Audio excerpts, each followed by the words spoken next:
Bonjour à tous, j'espère que vous allez bien. Bienvenue dans le LNDJ du jour. Nous sommes le jeudi 17 mars et bienvenue à tous dans ce point marché. Les indices qui ont bien rebondi hier et avant-hier, on a eu des superbes hausses là. Mais attention quand même, sur le DAX notamment, on est toujours dans un fond baissier, même si c'est en reprise technique. Il a rattrapé 50% de toute la baisse que je vais appeler la baisse Ukraine, sur lequel il est peut-être tout simplement en train de se replier. On fait gaffe, on a une divergence 4 heures qui est petite, il y a très peu de bougies, il n'y a que 5 bougies, donc c'est un petit peu limite, mais qui, à défaut peut-être d'être travaillé en contre-tendance pour un short, nous dit de ne pas acheter tout de suite et d'attendre un petit repli. C'est ce que je vais attendre tranquillement, un petit repli sur les anciens tops, pourquoi pas le support oblique qu'on est en train de tracer avec 2 points de contact seulement. Si on fait un troisième point de contact là-dessus, petite exagération, pullback 14 000 plus un signal de reprise de la hausse avec une divergence haussière, je peux payer dans cette zone pour aller chercher la polarité 14 800 qui, je vous rappelle, est l'ancien bas, ici l'ancien support qui pourrait être résistance et qui en plus correspond à 61,8.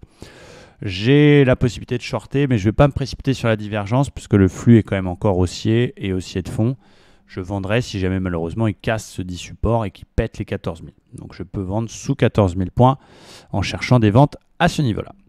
Du côté du Dow Jones, je suis très content parce qu'on a fait 2 super journées. On a pris encore un beau trade hier sur la réintégration dans l'OPR en scalp. Je vous montre rapidement. On a fait ça en direct, bien sûr.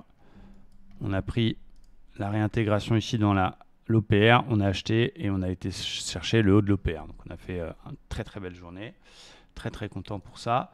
À plus long terme, en daily, on est juste sous la moyenne mobile 50. Donc c'est normal que ça freine un peu. C'est une zone polarité qui est quand même assez importante puisque c'est l'ancien bad range qui avait fait 2 fois support, déjà résistance, qui refait encore résistance. Et puis il ne faut pas oublier que le Dow, il a pris 2000 points en ligne droite. Donc c'est normal. Le retour de bâton après l'intervention de la Fed hier qui monte les taux que de 0,25 mais qui prévoit 6 hausses de taux supplémentaires.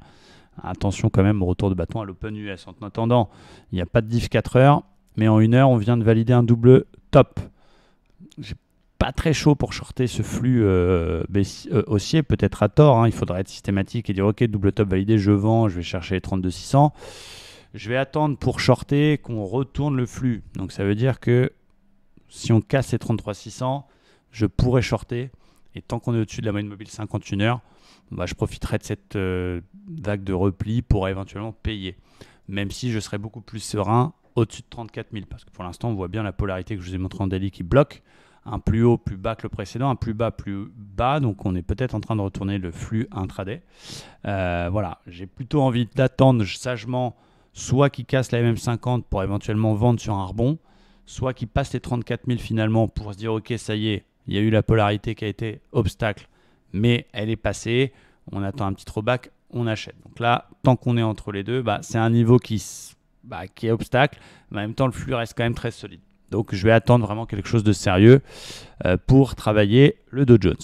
Dernière chose, c'est le Nasdaq. Le Nasdaq qui a quand même cassé sa résistance Ukraine, on va l'appeler, qui passait par tous les tops, qui a pété sa MM20 et qui nous a validé un superbe double bottom 4 heures. Donc là, par contre, s'il vient nous rechercher première alerte sur la zone 780, qui est la ligne de coup du W, il peut même faire une exagération jusqu'au précédent vrai plus beau, qui est les 660, qui serait un deuxième zone intéressante. Mais là, par contre, ça m'intéresse. C'est beaucoup plus beau que les autres.